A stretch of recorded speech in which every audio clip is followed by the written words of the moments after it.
পোশাক তৈরি নিয়ে যখনই কথা হয় সেলাইয়ের প্রসঙ্গ তো আসেই, কিন্তু সব সেলাই তো আর একরকম দেখতে বা কাজে লাগে না। পিকো সেলাই, সাধারণ মেশিন সেলাই আর ওই যে ইন্টারলক সেলাই, এই তিনটের মধ্যে আসলে পার্থক্যটা কোথায়? কেন এগুলো আলাদা আলাদা কাজে লাগে? কারণ একটা পোশাক শুধু দেখতে সুন্দর হলেই তো চলে না, সেটা কতটা টিকবে, পরতে কতটা আরাম, এগুলো কিন্তু খুব দরকারি। তাহলে চলুন আজ এই তিনটে সেলাই নিয়ে একটু বিস্তারিত আলোচনা করা যাক, বোঝার চেষ্টা করি কোনটা কি, কেন ব্যবহার হয়, আর পোশাকের ওপর এর আসল প্রভাবটা কি। দেখুন, প্রত্যেকটা সেলাইয়ের না নিজস্ব একটা বৈশিষ্ট্য আছে, একটা নির্দিষ্ট ব্যবহার আছে। কোন সেলাইটা ব্যবহার হবে সেটা নির্ভর করে কাপড়ের ধরনের ওপর, পোশাকের কোন অংশে সেলাই হচ্ছে তার ওপর, আবার ফাইনাল লুকটা কেমন চাই সেটার ওপরও। তাহলে এক এক করে শুরু করি। পরিচিতটা দিয়ে, সাধারণ মেশিন সেলাই প্রায় সব দর্জির দোকানে বা বাড়িতে যে মেশিন দেখে সেটাই তো। যে কোনো রেডিমেড পোশাক হাতে নিলেই তো এই সেলাইটাই আগে চোখে পড়ে। এর প্রধান কাজটা কি আসলে? ওই সাধারণ মেশিন সেলাই, যেটাকে আমরা টেকনিক্যালি লক স্টিচ বলি, হ্যাঁ, ওটাই হলো পোশাক তৈরির দুনিয়ায় সবচেয়ে বেসিক, মৌলিক আর সবচেয়ে বেশি ব্যবহার হওয়া সেলাই। এর কাজের ধরনটা বেশ সহজ কিন্তু দারুণ কাজের। মেশিনের ওপরে একটা সুচ থাকে, তাতে সুতো লাগানো, আর নিচে থাকে ববেন, একটা ছোট্ট যন্ত্র, সেখানেও সুতো পেঁচানো থাকে। যখন সেলাই হয়, সুচটা ওপরে সুতো নিয়ে কাপড়ের মধ্যে দিয়ে নিচে নামে, আর ববেনের সুতোর সাথে একটা প্যাঁচ বা কি বলে গিটের মতো তৈরি করে আবার উপরে উঠে আসে। ও আচ্ছা আচ্ছা, এই গিট বা লক থেকেই তাহলে লক স্টিচ নামটা? একদম ঠিক। এর প্রধান কাজ, এবং বলা যায় প্রায় একমাত্র কাজই হলো কাপড়ের দুটো বা তার বেশি অংশকে খুব খুব শক্তভাবে জুড়ে দেওয়া। ধরুন একটা শার্ট তৈরি হচ্ছে, তার সামনের দিক, পেছনের দিক, হাতা, কলার, পকেট, এই যে আলাদা আলাদা পিস, এগুলোকে একসাথে জুড়ে শার্টের পুরো আকারটা দিতে এই লক স্টিচই লাগে। প্যান্টের বিভিন্ন অংশ জুড়তে বা যে কোনো পোশাকের মূল কাঠামোটা বানাতে, সবকিছুর ভিত্তিই হলো এই সেলাই।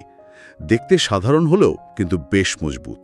তার এটা হলো একদম স্ট্রাকচারাল স্টিচ, পোশাকের বিভিন্ন অংশকে একসাথে ধরে রাখার জন্য মাস্ট। এটা ছাড়া তো পোশাকটাই হবে না। হ্যাঁ, ঠিক তাই। কিন্তু এর কি কোনো দুর্বলতা বা লিমিটেশন আছে, এমন কিছু যা এটা ঠিক পারে না? হ্যাঁ, আছে তো। দুটো মূল সীমাবদ্ধতা আছে। প্রথমটা হলো এটা শুধু জোড়া লাগায়। কাপড়ের যে কাটা ধার বা কিনারা, সেটাকে কিন্তু এ সুরক্ষিত করে না। ফলে কিছু কিছু কাপড় আছে না, যেগুলো সুতো খুব সহজে খুলে আসে, সেগুলোর কিনারা অমসৃণ থেকে যায়, আর ব্যবহারের পরে সুতো বেরোতে থাকে, যেটাকে আমরা বলি ফেসে যাওয়া বা ফ্রেইং। আচ্ছা, আর দ্বিতীয় সীমাবদ্ধতাটা? দ্বিতীয়টা হলো এই লক স্টিচ সেলাইটা খুব একটা টানলে বাড়ে না, স্ট্রেচেবল নয়, বেশ দৃঢ়, রিজিড। ও আচ্ছা, এই স্ট্রেচেবল না হওয়াটা কোথায় সমস্যা করে? কোন ধরনের কাপড়ে? এটা সমস্যা করে নিট কাপড়ে। যেমন ধরুন টি শার্ট বা গেঞ্জি, লেগিংস, স্পোর্টসওয়্যার, এই কাপড়গুলো কেমন হয়, বেশ টানলে বাড়ে, তাই না? এবার যদি এই রকম স্ট্রেচি কাপড়ে শুধু সাধারণ মেশিন সেলাই বা লক স্টিচ ব্যবহার করা হয়, তাহলে কি হবে? যখন কাপড়টা টান পড়বে বা প্রসারিত হবে, সেলাইয়ের সুতো তো অতটা টান সহ্য করতে পারবে না, ছিঁড়ে যেতে পারে। অথবা সেলাই যদি নাও ছেড়ে, সেলাইয়ের টান ভাবটা কাপড়ের স্বাভাবিক স্ট্রেচ হওয়াকে বাধা দেবে। পোশাকটা তখন গায়ে ঠিক মতো ফিট করবে না, পরতেও অস্বস্তি লাগবে। বুঝলাম। তার নিট কাপড়ের জন্য এটা আদর্শ নয়। আর এখানেই তাহলে পরের সেলাইটার প্রয়োজন হচ্ছে, ইন্টারলক। একদম, ইন্টারলক সেলাই। নামটা শুনলেই মনে হয় যেন এর মধ্যে কিছু একটা ইন্টারলকিং বা প্যাচের ব্যাপার আছে। এটা কি তাহলে আরও একটু জটিল বা উন্নত? হ্যাঁ, ঠিক ধরেছেন। ইন্টারলক আসলে ওভারলক সেলাইরই একটা বিশেষ এবং উন্নত প্রকার। আর এটা সাধারণ লক স্টিচের থেকে বেশ আলাদা। প্রথমত, লক স্টিচে লাগে দুটো সুতো, কিন্তু ইন্টারলক বা ওভারলক মেশিনে সাধারণত 3টে, 4টে বা কখনো কখনো 5টা সুতো একসাথে কাজ করে। 5টা সুতো? ও বাবা! হ্যাঁ, আর এখানেই এর মজাটা। এটা একই সাথে দুটো কাজ করে ফেলে। এক, এটা কাপড়ের অংশগুলোকে জোড়া লাগায় লক স্টিচের মতোই, কিন্তু 2, এবং এটাই খুব গুরুত্বপূর্ণ, এটা সেলাই করার সময়ই কাপড়ের যে কাটা ধারগুলো, সেগুলোকে সুতো দিয়ে সুন্দর করে মুড়ে দেয়। অনেকটা জালের মতো একটা ঘন সেলাই তৈরি করে কিনারাটাকে ঢেকে ফেলে, ফলে কাপড়ের সুতো আর ফেঁসে যেতে পারে না। ও দারুণ তো, মানে একই স্টিচে জোড়াও লাগছে আবার ফিনিশিংও হয়ে যাচ্ছে। ইয়েস। পোশাকের ভেতরে আমরা যে পরিষ্কার সেলাইটা দেখি সেটাই কি তাহলে এটা? হ্যাঁ, একদম। পোশাক উল্টো পড়লেই যে সুন্দর ফিনিশড মোড়ানো সেলাইটা দেখা যায় ধারে ধারে, সেটাই মূলত ওভারলক বা ইন্টারলক। আর আপনি নিট কাপড়ের কথা বলছিলেন, তার মানে এই সেলাইটা কি স্ট্রেচেবল? ওই সমস্যাটা কি এটা সমাধান করে? হ্যাঁ, এটাই ইন্টারলকের সবচেয়ে বড় সুবিধার একটা। এর গঠনটাই এমন যে সেলাইটা কাপড়ের সঙ্গে সঙ্গেই প্রসারিত হতে পারে, মানে স্ট্রেচ করতে পারে। এই জন্যই টি শার্ট, সোয়েটশার্ট, বাচ্চাদের জামা কাপড়, স্পোর্টসওয়্যার, মানে যেসব পোশাকে মুভমেন্ট বেশি হয়, টান পড়ে, সেখানে ইন্টারলক সেলাইটা অপরিহার্য। এটা শুধু সেলাইকে টেকসই করে না, পোশাকটা পরতেও অনেক আরাম দেয়, কারণ কাপড়টা তার নিজের মতো স্ট্রেচ করতে পারে, শরীরের সাথে ফিটিংটাও ভালো হয়। তার মানে একটা ভালো কোয়ালিটির টি শার্ট চেনার একটা উপায় হতে পারে এর ভেতরের সেলাইটা দেখা, তাই না? যদি ইন্টারলক বা ওভারলক থাকে। অবশ্যই। টি শার্টের ভেতরে কাঁধে, সাইডে বা হাতার জোড়াতে যে ঘন মোড়ানো সেলাইটা থাকে, সেটাই ওভারলক বা ইন্টারলক। সাধারণ যে লক স্টিচ মেশিন, তাতে কিন্তু এই রকম ফিনিশিং আনা যায় না। কেউ কেউ হয়তো জিগজ্যাগ স্টিচ দিয়ে চেষ্টা করেন কিনারা ঢাকতে, কিন্তু সেটা ইন্টারলকের মতো একই সাথে জোড়া, ফিনিশিং আর স্ট্রেচেবিলিটি, এই তিনটে সুবিধা দিতে পারে না। আচ্ছা আচ্ছা। ইন্টারলক মেশিনের কাজ করার পদ্ধতিও আলাদা। আর কটা সুতো ব্যবহার হচ্ছে, 3, 4 বা 5, তার উপর নির্ভর করে এর শক্তি আর ফিনিশিংও একটু বদলায়। বুঝলাম। তাহলে মেশিন সেলাই হলো বেসিক স্ট্রাকচার, আর ইন্টারলক হলো স্ট্রাকচারের সাথে ফিনিশিং আর ফ্লেক্সিবিলিটি, বিশেষ করে নিট কাপড়ের জন্য। আচ্ছা, এবার আসি তৃতীয় সেলাইটাতে, পিকো সেলাই। এটা তো দেখতেই খুব অন্যরকম লাগে, তাই না? বেশ নকশা করা মনে হয়। এর কাজটা কি? এটা কি আগের দুটোর মতো জরুরি কিছু? দেখুন, পিকো সেলাইয়ের উদ্দেশ্যটা আগের দুটোর থেকে অনেকটাই আলাদা। মেশিন সেলাই আর ইন্টারলক, এগুলোর মূল ফোকাস হলো ফাংশনালিটি, মানে পোশাকটাকে তৈরি করা, টেকসই করা। কিন্তু পিকো সেলাইয়ের মূল উদ্দেশ্য হলো সৌন্দর্য। এটা মূলত একটা ডেকোরেটিভ বা আলংকারিক সেলাই। আলংকারিক মানে শুধু সাজানোর জন্য? হ্যাঁ, প্রধানত তাই। এই সেলাইটা করা হয় কাপড়ের একেবারে কিনারায়, মানে ধারে। এটা তৈরি হয় খুব সরু আর ঘন জিগজ্যাগ সেলাই দিয়ে। মেশিনটা এমনভাবে সেলাই করে যে কাপড়ের কিনারাটা একটুখানি গুটিয়ে বা রোল হয়ে যায়, আর তার উপরেই ঘন সেলাইটা বসে।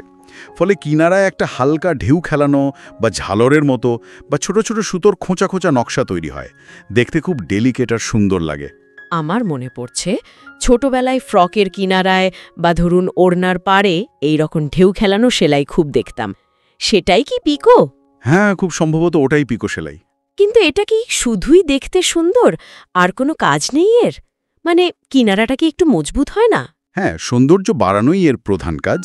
তবে এটা ঠিক যে কিনারাটা একটু দৃঢ়তা পায় আর সুতো ফেঁসে যাওয়া থেকেও কিছুটা আটকায়, কিন্তু ইন্টারলকের মতো কিনারা সুরক্ষিত করা এর মূল লক্ষ্য নয়। এর আসল ভ্যালু ওর দেখতে সুন্দর লাগাটাতেই। এর ব্যবহারটা দেখলেই বুঝবেন। সাধারণত খুব হালকা পাতলা কাপড়ে এর ব্যবহার বেশি, যেমন ধরুন শিফন, জর্জেট, সিল্ক, মসলিন বা অর্গ্যানজা। এই ধরনের কাপড়ের ওড়না, স্কার্ফ, দোপাট্টা বা শাড়ির আঁচলের কিনারায় পিকো সেলাই খুব কমন, দেখতেও খুব ভালো লাগে।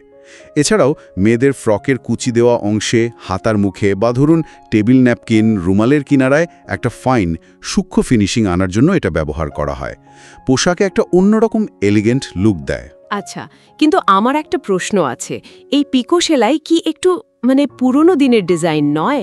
আজকাল তো খুব মিনিমালিস্টিক ফ্যাশন চলছে, এর ব্যবহার কি কমে আসছে? এটা একটা ভালো পয়েন্ট। ফ্যাশন তো বদলায়, আবার পুরনো জিনিস নতুন করে ফিরেও আসে। হ্যাঁ, এটা ঠিক যে একটা সময় হয়তো এর ব্যবহার একটু কমেছিল, বা হয়তো খুব হাই ফ্যাশনের জায়গা কম, কিন্তু এটা একেবারে চলেও যায়নি।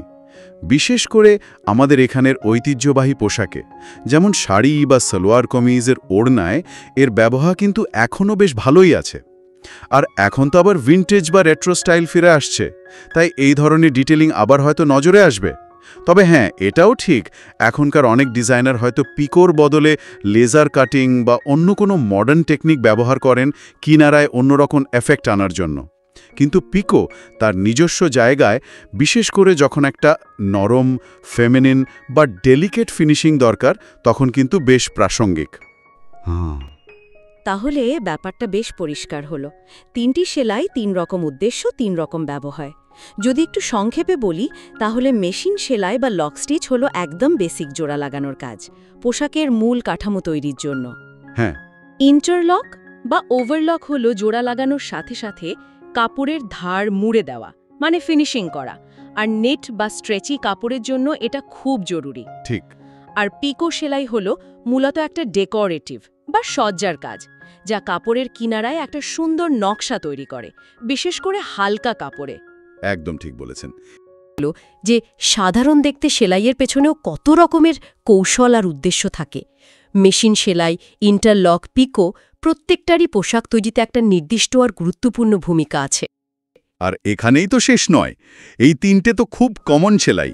এগুলো ছাড়াও পোশাক তৈরির জগতে আরও কত রকমের বিশেষ সেলাই আছে। যেমন ধরুন ব্লাইন্ড স্টিচ বা হ্যামিং স্টিচ, প্যান্টের বা স্কার্টের নিচের মুড়ি সেলাই করা হয় এটা দিয়ে, এমনভাবে যে বাইরে থেকে সেলাইটা প্রায় বোঝাই যায় না, অন্যরকম টেক্সচার দেয়। কিংবা বাটন হোল স্টিচ, যেটা দিয়ে বোতামের ঘর তৈরি হয়। প্রত্যেকটারই একদম নির্দিষ্ট কাজ। এটা হয়তো ভাবার মতো একটা বিষয়, তাই না? হাই বন্ধুরা, আমি রাজকুমার সাহা। বিগত 15 বছরের বেশি ধরে আমি টেইলরিং কাজের এর সঙ্গে যুক্ত। বিভিন্ন নতুন টিপস পেতে চ্যানেলটা সাবস্ক্রাইব করে রাখুন এখনই।